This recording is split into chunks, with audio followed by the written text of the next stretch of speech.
이렇게 번역되는 이 용어는 단순히 속세에서 사용하는 돈이라는 개념이 아니다라는 것을 아셔야 돼요. 그런 개념이 아니에요. 빌립보서나 그 다음에 다른 그 신약의 말씀에서 보면 그것은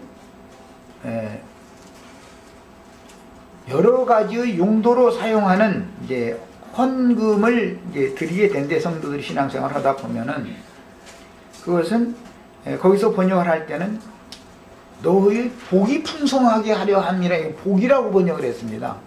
그 예물이라는 똑같은 번역, 그게 희생이에요. 희생. 히브리서에서는 다 희생이라고 번역을 했고 마태복음에서는 예물이라고 번역이 됐는데 빌립보서 같은 데서는 복이라고 번역을 했어요. 그 다음에 에베소서에서는 선물이라고 그랬어요. 에베소서 2장에 보면 우리가 구원을 얻은 것은 값없이 주신, 은혜로 주신 믿음을 통해서 얻은 선물이다 그랬죠. 거기서는 예물, 헌금이라는 번역을 한 게 아니라 선물이라고 번역을 했어요. 구원이단 말이에요. 구원. 자, 하나님 앞에 예물을 드린다라는 개념은 큰 윤곽만을 먼저 말하자면은 하나님께서 나에게 하나님을 섬길 수 있도록 뭐를 예비하여 주셔야죠.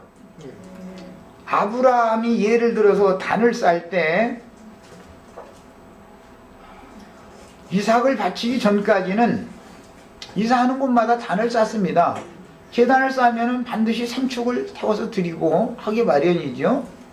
그런데 그때는 자기가 수고해서 얻은 소산물을 바칩니다. 그러나 모리아산에 하나님이 이제 최후로 마지막으로 하나님이 받으시는 제사를 드릴 때는 아브라함이 준비한 걸 바치는 게 아닙니다. 하나님이 받으실 예물을 하나님이 예비해 놓으시면 그걸 바치는 거예요. 그런 개념이에요. 그래서 하나님이 예비하신 것이다 라는 그 원문의 뜻이 하나님이 예비해 놓으신 것이라는 뜻이에요. 돈이라는 말이 아니고 하나님이 예비해 주신 거예요. 이제 거기에는 당연히 돈도 포함이 되죠. 이제 우리 형제 자매님들이 삶 가운데서 내가 막 가서 열심히 일했더니 돈을 벌었다 그러면은 그건 자기 공로가 되지만, 나는 수고를 했지만 누구는 똑같은 업종에서 누구는 믿지는데 누구는 문 닫았다는데 나는 생계유지는 한다. 그래도 하나님이 이것을 나에게 주셨다. 이렇게 믿는 게 믿음이에요. 이것은 이제 과부는 믿음으로 드린 것이고, 그 말이요. 야, 저 사람들은 더 많이 넣었는데도 과부보다 적게 넣었다. 이 말은 무엇이 없다는 말이에요. 믿음으로 하지 않았다 말이에요. 하나님이 예비한 걸 드린 게 아니라 자기네들이 번 것 중에서 냈단 말이에요. 돈 액수로 말은 그들이 낸 게 더 많죠. 과부가 낸 것보다. 그는 믿음의 예물이 하나님이 받으시는 제물, 믿음의 제물과 봉사를 받으시는 건데 믿음의 제물을, 믿음의 예물, 믿음의 희생을 드린 것이 아니었다. 그런 개념이에요. 그러니까 예배당 헌금통 생각하시면 안 돼요. 무슨 뭐 그렇다고 돈은 포함되지 않는다라는 게 아니에요. 건강도 포함되고 내 남편도 포함되고 사랑하는 자식도 포함되고 모든 게 다 포함되는 거예요. 다 하나님께서 예비해 주셨다라는 믿음으로 드리는 거예요. 믿음으로. 그런 개념이에요. 어떤 한 가지를 오늘 이런 헌금에 관한 거 한 가지를 가르침을 받아도 명확하게 가르침을 받는 게 필요해요.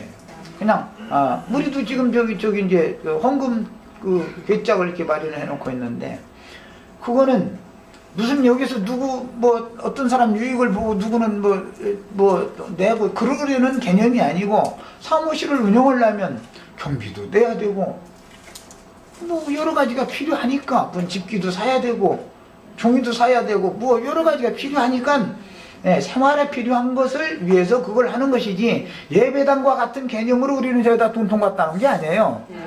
개념, 그게 늘 이동한다라는 것을 예수님과 생활을 같이 하니까 생활하는 데 필요한 모든 것들은 아니, 주님을 따라다니는 제자들이 해야지 예수님이 어떻게 그것도 해가면서 말씀도 가르쳐가면서 그렇게 할 수는 없잖아요. 개념을 잘 아시란 말이에요. 그래서 우리 형제 자매님들은 앞으로 교회를 위하여 예물을, 생축을, 희생을, 선물을, 복을 드릴 때 개념을 바꾸셔야 돼요. 믿음으로 드리는 거예요. 나의 삶의 모든 필요한 것들을 나의 주님께서 다 예비해 주셨다. 나의 인생사가 중요한 것이 아니고 나의 신앙생활이 더 중요하니까. 교회 모임생활이라는 게 나의 가정생활보다 더 중요하죠. 아이, 가정생활이 중요하지 뭐 모임생활이 뭐 이렇게 중요하냐고 또 이러시면 그것도 믿음대로 하는 거니까 나도 강제를 할 수 없어요. 그러나 각자의 가정생활이 더 중요한 분은 아직 과부의 두랩돈이 뭔지를 모르는 사람이요. 이 서기관, 바리새인, 율법사들, 부자들이 되는 돈 내는 거 그건 알고 있지.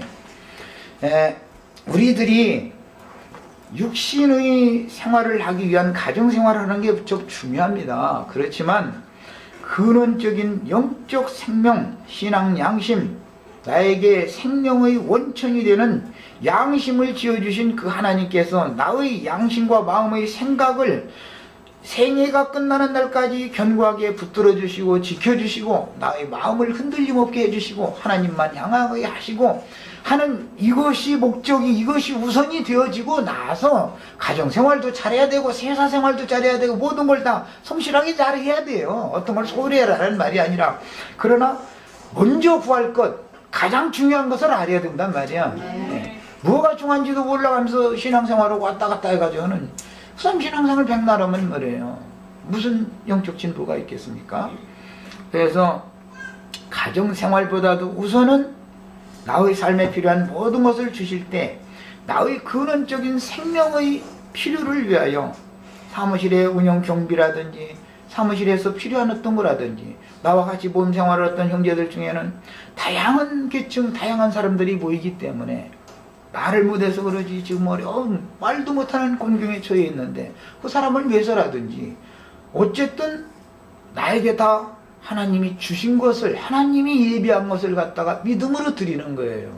그러면 내 자랑이 있을 수가 없어요. 이제 뭐 후퇴 제갈 매살 필요도 없죠. 그런 사람에게는 이런 믿음의 재물을 드릴 줄 알아야 되고 믿음의 봉사를 하는 것을 배우셔야 돼요. 하나님은 믿음의 재물과 믿음의 봉사, 믿음의 헌신만 받으시는 거예요. 이런 기본 그 개념을 오늘 잘 정리를 하시길 바랍니다.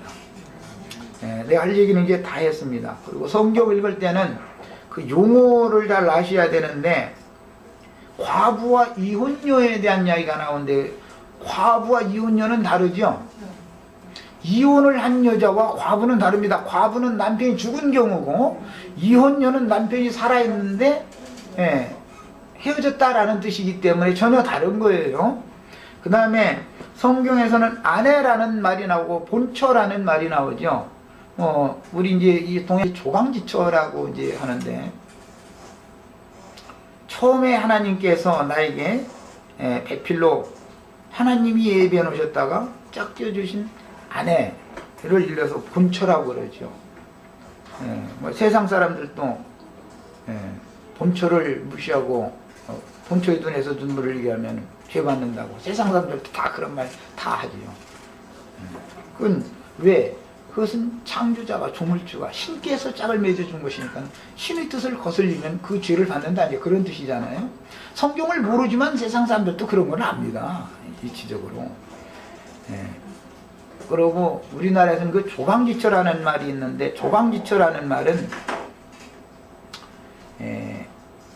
내가 아직 성가하기 전에 즉 이제 세상 말은 이제 출세해서 스스로 내 집을 세울 수 있는 능력을 갖추기 전에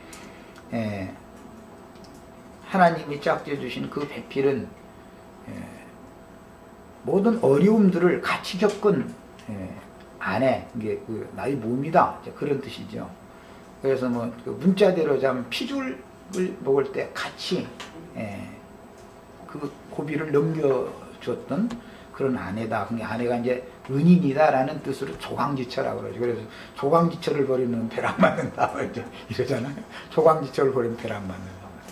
알기 때문에 성경을 제대로 그 성경 어떤 구절에 그런 것이 나온다는 걸 모를 뿐이지 의식 속에는 신을 경외하는 마음이 다 있다 이거예요. 하늘을 우러러보지 않는 사람은 사람이 아니죠. 그 다음에 그 아내라는 용어가 있고 후처라는 말이 있어요. 이건 다르죠. 후처는 아내가 사별을 한 경우에 재혼을 했을 때는 후처라고 그래요. 그러나 첩이라는 말이 또 나오는데 첩이라는 말은 또 다르죠. 첩은 멀쩡하게 자기 아내가 살아있는데 옛날에는 첩을 취하는 경우가 흔했습니다. 그럴 때는 이런 용어 구분을 잘 하고 읽으셔야 돼요. 자, 오늘 내가 이제 과부 얘기하다가 여러 가지 얘기까지 다 했는데 성경이 말하는 과부라는 것은 육신적인 세상의 일들을 예로 들어서 세상에 대하여는 가난한 사람이고 하나님께 대하여는 부유한 사람을 말한다. 그런데 말씀을 맡긴 남편으로 말씀을 맡겨서 부탁한 그 양무리를 오히려 착취하는 도구로나 쓰고 이런 사람들은 과부된 자로 성경 본다. 자, 여기까지 하고 저 시간 마치도록 하겠습니다.